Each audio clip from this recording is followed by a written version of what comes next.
Last year, went to Australia with my family and we're in Sydney. We were looking for a cool little breakfast place to eat, and there's all these like really healthy eating places that you can go to, and we found this really cool cafe where we sat outside. It was really funky and they had this amazing menu with all these wonderful things to have for breakfast. And I handed it to my children in some hope that they would order something healthy, and my son found a waffle on this menu. And this waffle, I think it cost $15, and I thought, I have no idea what a $15 waffle could look like, but hey, we'll go for it and we'll order it.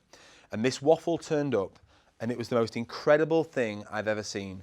It had homemade rose oil ice cream on top. It had candy floss on top of it. It had edible flowers on top of it. It was the most incredible work of art. We all devoured it. We all dived in and ate it. I photographed it. I shared it. And I thought, how amazing that is.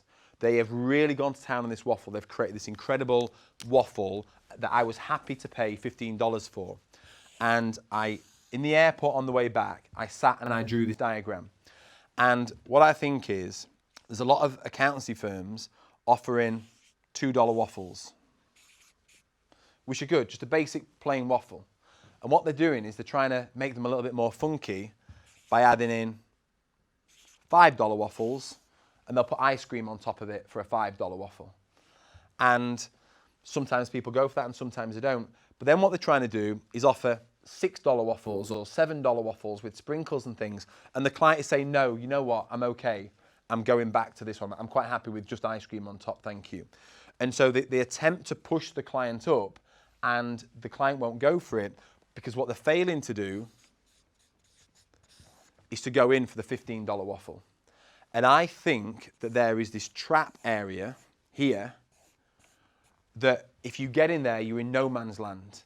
And when the client says, I don't want to go with that, I don't see the value in that, what we conclude from that is they don't see the value in paying anything more than $5. But that's not what they're saying. They're saying, I don't see the value in that. But that's not to say that they wouldn't see the value in something like this. And sometimes we hear that and we push back on it and we fall back to the lower price that they were paying.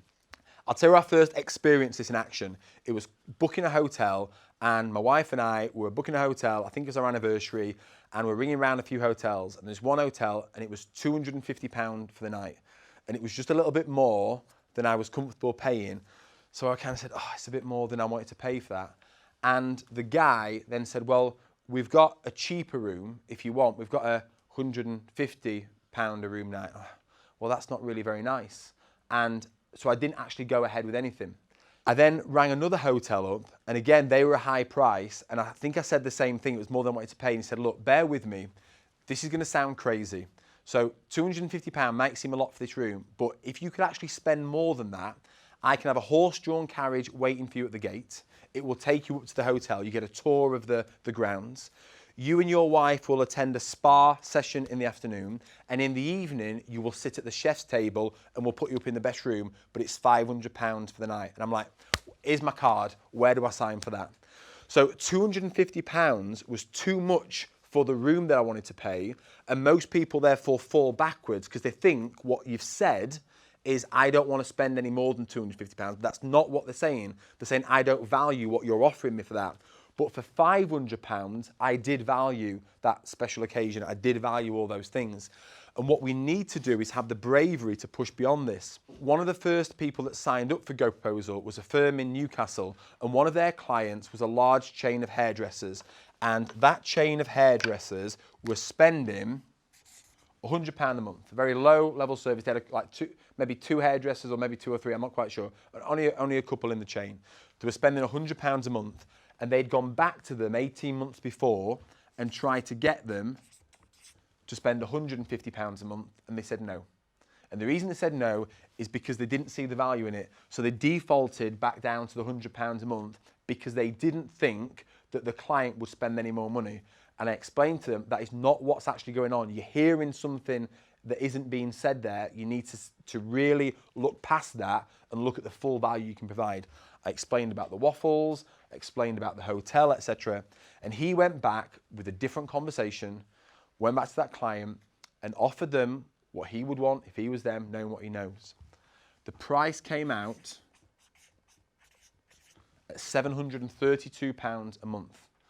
And the client signed up on the spot, happily.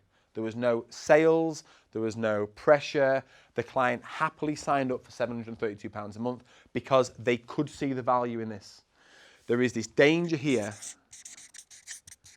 which I've now called the Waffle Trap, which we can get into, and what we need to do is have the confidence to push beyond that and start offering clients what they really need.